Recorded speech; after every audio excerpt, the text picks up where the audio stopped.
I think if I hear you call me Becky one more time, six-pack, I'm gonna pop your tops. All six of them. Who are you?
Do you believe in ghosts?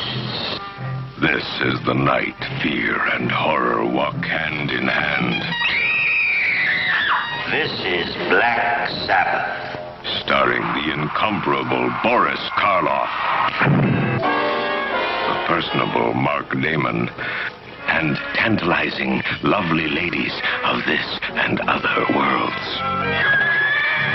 An adventure into the supernatural, where a beautiful woman lusts for her lover's blood. Black Sabbath. Is he man, vampire, or Wurdulak? I am hungry.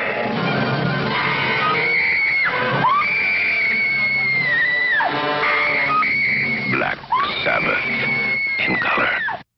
Hey, this is Matt once again. Welcome back to another video. This is a request, one of two, for Joseph. And he wanted me to talk about, like I said, two films today, one of them including Black Sabbath from 1963. First off, thank you so much for that. If anyone's ever interested in requesting pretty much any type of videos, you'd either send them directly via my PayPal or join me on my Patreon. Links are down below in the info box. Now, Black Sabbath is an anthology film that I had heard of but had never seen. It's directed by Mario Bava. He's done films like A Bay of Blood. He's a very popular Italian horror director. He's done other genres too, but he's most known for horror. And this features Boris Karloff. Not only is he in one of the three stories, but he's also the guy who is our host in between the stories. Now, it's hard for me to judge this film fairly because the only version I could find was the English version. Now, apparently when they made the film and then when it got brought to the US, the American distributor made a lot of cuts. For example, the stories were in a different order. Like if you watch the true version, the Italian version, the first story would be the telephone, and then the last story would be the drop of water. Here, the first story is the drop of water, the second story is the telephone, and then the third story, which I believe was the middle story in Italian, the Wurdulak, that's the one with Boris Karloff in it. And also some stuff was re-edited, especially the telephone. Apparently the original version, there was nothing supernatural. But here's reshot, certain stuff reshot, additional photography as you call it, to make it more of a supernatural flick. Right, at least that story. Apparently some violence was edited out in some stories. So again, this is the only one I could find. And watching it, it was alright. I can't say I loved it, but I didn't think it was bad either. I mean, compared to some anthology films I've seen lately, like Fry House from 1989, which I did a huge rant on, or Glenn Danzig's Veronica, this one is a very competently directed film. Mario Bava, you could tell he has an eye for visuals, at least the set design, and from what I understand, the color scheme is even more vibrant. Vibrant's not the right word, but better looking cinematography, even better looking colors. There's actually a comparison on Wikipedia where it compares the American version and the Mario Bava's original version, and you can tell that the original version, the colors stood out a little bit more. I never watch a lot of the Amicus movies, some of them anthology films. I know my friend Michael CP is a big fan of them. I mean, with anthology films, I don't mind anthology films. I like Creepshow, I like Cat's Eye, I don't mind Creepshow 2. I don't mind Tales from the Dark Side, the movie. I like Tales from the Hood. I reviewed that. Never bothered with the sequel. So, like anything else, there's good ones, there's bad ones. And this one, I thought was I wasn't as impressed as I guess the critics and praise it gets. Like a 7 point something on IMDb. Maybe different time period. Although I do like the original theme from Another World from the 50s. But I don't know. I mean, in this version, the first story is The Drop of Water. I would probably say that was the best story of the three. The stories are fairly simple and easy to understand.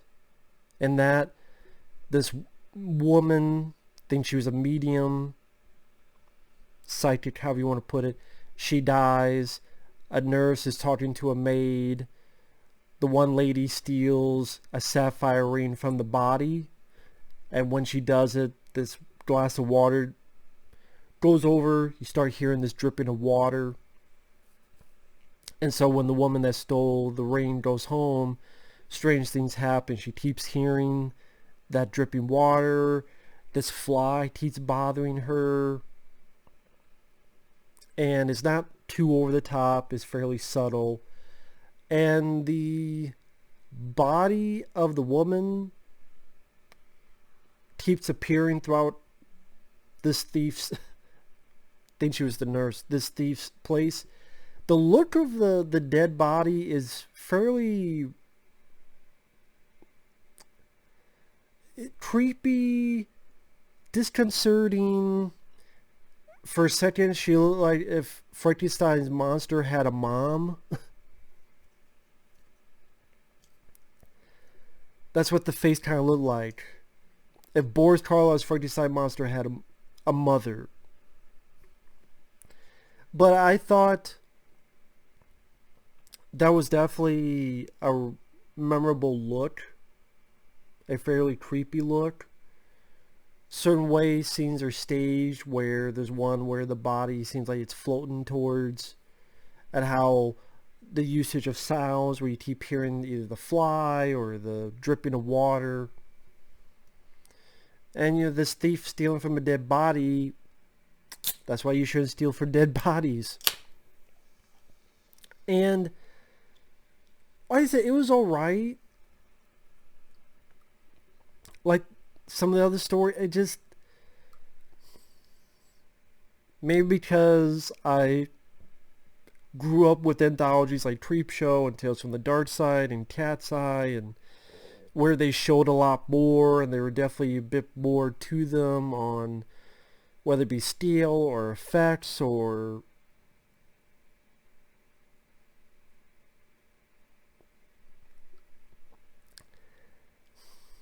I just don't know how to put it. I mean, it wasn't bad.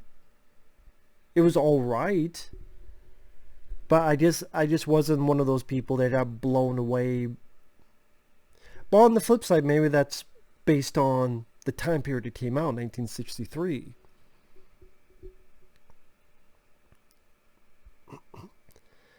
I mean, the second story, I didn't really care for at all. Now, maybe the original story is better, like the original version. But the story here is just this girl, she gets a call from this guy who she thinks is dead. It keeps getting phone calls from this guy saying that he's going to get her. And then she goes to her friend, and the friend maybe thinks she's crazy or something, and then is looking at a letter. Oh, I slipped you some drugs because I need to call a psychiatrist because you're having these hallucinations. But then the guy comes in, and it's, I guess, a ghost, and strangles the friend, and then goes after the lead lady, and then the lead lady stabs the guy. But then the telephone still rings and talks to her. There's really nothing to it. I didn't find it creepy or scary or interesting. But then I heard what the original story was, and the original version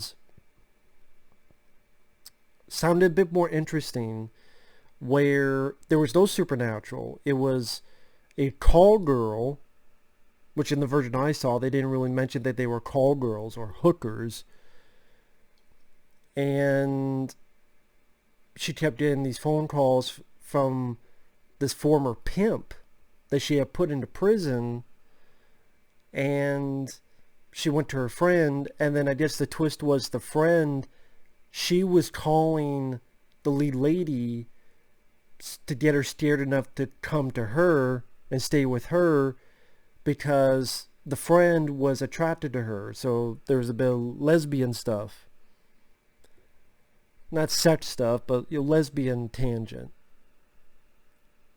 But then, lo and behold, the pimp does arrive and strangles the friend, thinking it's the lead.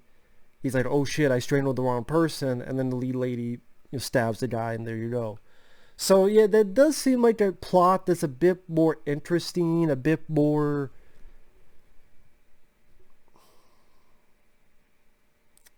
just not as boring compared to this. So yeah, if you can find the Italian version, is it dubbed in English? I'm not knowledgeable on it, to be blunt. And the third story felt like the longest story, and it's called the Wurdulak, which is another name here for vampire. And before I go on, in between when you have Boris Karloff introducing the stories, that was a bit of fun. There's a little bit of humor. And Boris Karloff, very talented actor. Very talented.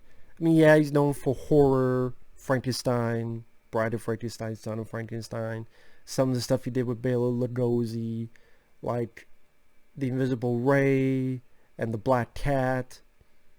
But very talented, well-spoken, seems well-educated. And Boris Karloff had a presence to him. He had a great voice. A very talented actor. So he definitely helped with this movie. And he's also in the story, and that helped. Because it's about this guy who finds a person dead on a horse with no head and with a, looks like a knife in the heart.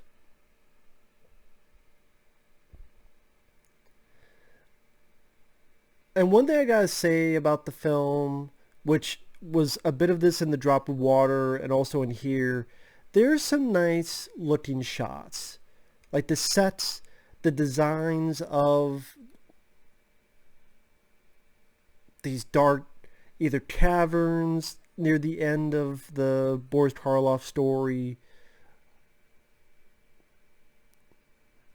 where you got cobwebs. I just thought they had some really good sets, and it really brought you into the world of back then, way back in the day. It didn't feel fake or phony. It felt a little bit stylish in a good way. So you can tell the idea Mario Bava definitely has had a visual talent for that. So again, this guy finds this dead body, brings it back to this cottage, and the people there go, well, our main guy, our father, Boris Karloff, went on to fight this thing. And then when Boris Karloff comes back, he is a bit sour, he's a bit rude, he looks frazzled, and you pretty much guess what happens there. He is now a vampire. They don't want to call it vampire, but it's a vampire. And I thought Boris Karloff did a good job. I thought that, again, it wasn't a bad looking story. I can't really say the other characters did much for me. Same with even any of the characters in the... Really, there's not much characters in any of these three stories I really cared about. I mean, the first story, The Drop of Water, at least again in this version, is the first story. The maid, barely a character, and then the nurse, she's a fucking thief, stealing from a dead body. The second one, all you did is that the girl gets phone calls. I'd rather just go watch When a Stranger Calls, the original, which was much better than that. So I know it sounds like I'm ranting on it. I'm not trying to, only because I do respect what it was trying to do. I can see some talent in the directing. It was only an hour and 30 some minutes, so it wasn't Fright House, which was almost 2 fucking hours. It was cool to see Boris Karloff there. I can respect some of the direction, how he tried to build some suspense in the first segment, how he made the location, the place look in the third segment, the Boris Karloff. That one felt like it went on a bit too long.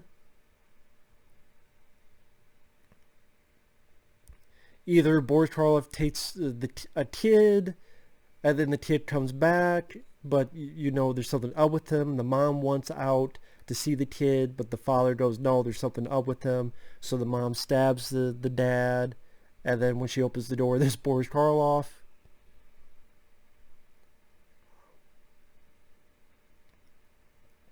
I don't know, like that one just felt like it went on a bit too long. And I'm really struggling with this review. I apologize. I'm really struggling. There'll be a ton of better reviews on YouTube here. It's just one of those where I see all this praise and pass. I'm going, is that because of the time it was made? Is that because of Mario Bava, the director? Again, I can't say I got mad. I got a little bit bored.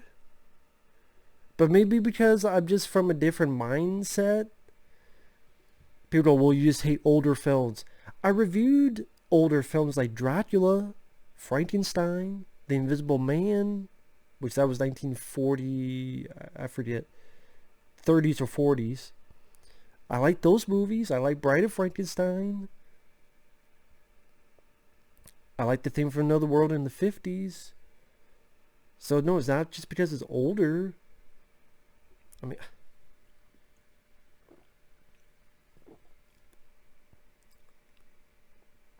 it was what it was.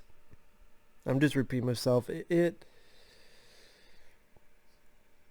was worth a watch for me just to see Boris Karloff do his thing. What does that mean? Be a good actor. Be an interesting presence. Be a host of the stories. The Drop of Water at least had some bit of creepy imagery with the dead body, just the look on this woman's face. It just I just still see it now. So that was, I thought, the most effective. The telephone It's better than Whoopi Goldberg's The Telephone. I'll fucking tell you that. If you want to know what that is, go search my channel. Type in The Telephone, or type in... Go up there and type in my username and then The Telephone. You'll... I mean, this... At least this was short enough compared to The Telephone with Whoopi Goldberg. Nah, nah, nah.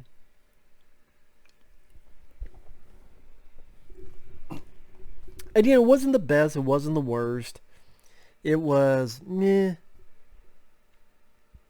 I can't say it really did much for me, but if you're a big Boris Karloff fan or a big anthology fan, maybe if you saw Amicus, like those anthologies, sure, but I don't know, I just wasn't that impressed. It didn't impress me and wow me. That's just my opinion. But thanks for watching. Take care. We'll see you guys later. Bye-bye.